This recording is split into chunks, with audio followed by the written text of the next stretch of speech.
Bonjour. Dans la vidéo d'aujourd'hui, je vais expliquer tous les boutons, à quoi ils servent, comment les utiliser et tout. Genre, que ce qui se passe quand vous appuyez dessus sur votre DJI Osmo Mobile 8P. D'accord. Alors, commençons par le bouton d'alimentation. Lorsque votre stabilisateur est replié, vous pouvez appuyer une fois dessus pour vérifier le niveau de la batterie. Bon, ça ne l'a pas affiché. D'accord, maintenant ça fonctionne. Oui, c'est bien là.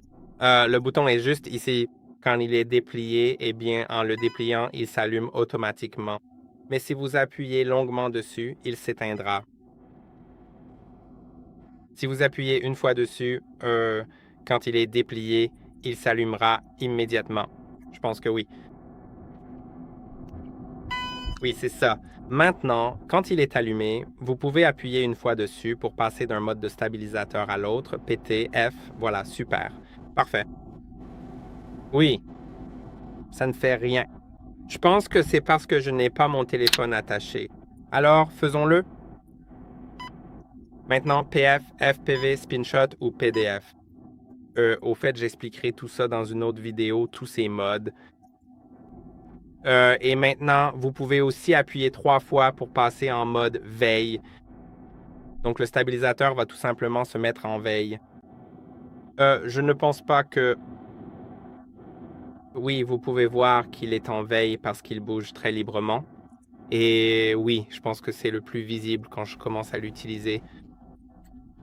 Essayons peut-être de le faire pivoter comme ça. Et puis, quand j'appuie 3 fois, 1, 2, 3, il passe en mode veille. Il reste comme ça un moment, mais après un certain temps, il commence simplement à tourner librement. Donc, oui, c'est comme si le stabilisateur ne faisait plus rien. Je vais faire glisser pour déverrouiller et maintenant vous pouvez voir que le stabilisateur est allumé. D'accord, donc ce sont les fonctions du bouton d'alimentation. Maintenant, la gâchette à l'arrière.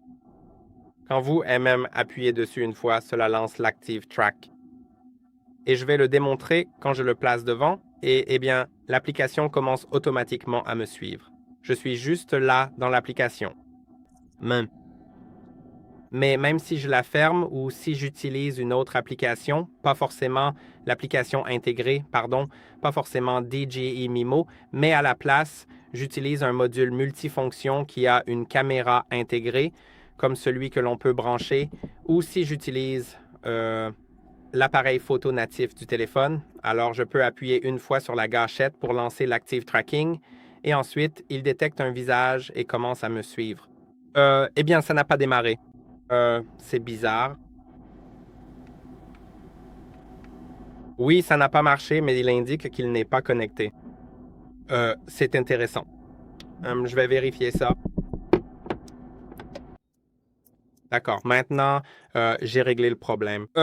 Ça fonctionne avec l'iPhone. Je ne suis pas sûr que ça ne marche pas avec Android. Je suis sûr que dans l'application DJI Osmo, on peut simplement sélectionner manuellement un objet à suivre et il n'est pas nécessaire que ce soit une personne. Mais ici, sur le sur l'iPhone, dans l'application appareil photo de l'iPhone, je peux simplement appuyer sur la gâchette à l'arrière et maintenant, il commence à me suivre comme ceci. On peut aussi, dans les réglages, ajuster la vitesse de suivi parce que là, il suit assez rapidement. Oui, donc voilà à quoi ça ressemble et maintenant, passons à une autre partie. Et vous pouvez voir que ça fonctionne dans l'application appareil photo native, mais ça fonctionne aussi avec un module multifonction et avec l'application DJI Mimo. Maintenant, quand vous appuyez 2 fois, cela recentre le stabilisateur.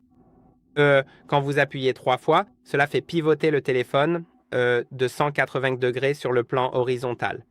Alors, faisons-le. 1, 2, 3. Maintenant, il pivote. 1, 2, 3, il pivote à nouveau.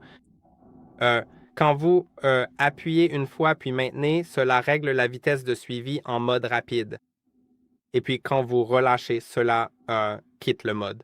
Donc, vous pouvez voir que maintenant, il suit assez lentement et quand j'appuie, relâche puis maintiens, maintenant, il est juste plus rapide à ce niveau-là. Et maintenant, la dernière chose, c'est d'appuyer et de maintenir. Quand vous appuyez simplement et maintenez, il passe en mode verrouillage. Vous le verrez à l'écran. Le stabilisateur est verrouillé. Et maintenant, quand je bouge le stabilisateur, le téléphone ne s'incline pas, ne pivote pas, ne bouge pas. Et quand je relâche, il revient simplement au mode précédent. D'accord, maintenant, passons à la partie suivante qui concerne la télécommande. Lorsque vous appuyez une fois dans la vue caméra, cela prendra, comme lorsque vous avez le DJI Osmo ou l'application native, cela prendra une photo ou enregistrera une vidéo. Oui, il vient de prendre une photo.